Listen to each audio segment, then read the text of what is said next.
Hey, does anybody remember that time Blur kind of accidentally made one of the most rockin' stadium anthems of the 90s?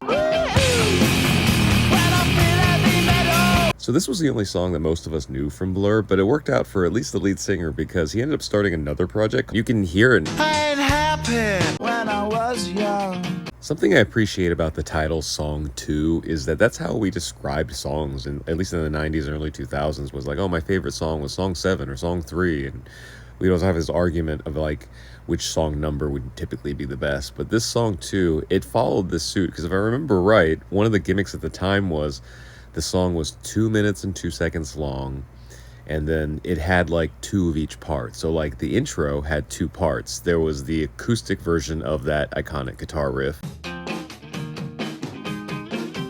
Then the second part of the intro was the electric guitar version of the guitar riff with that iconic woohoo. And then later that woohoo section evolved into the chorus, but there were words between it, but this chorus was twice in the song. And then the verses had basically the same riff with less distortion, but there were two verses.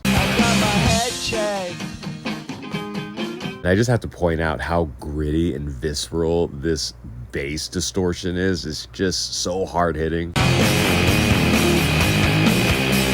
I don't know the exact story of this song, but even back then we knew that this song had to be a joke from the band. And there's a lot of like record label trolling, and not just in the 90s, but forever. This had to be one of those songs, but it just came out so hard hitting that it was used in like every sports promo, every like stadium that had sports, but I loved it.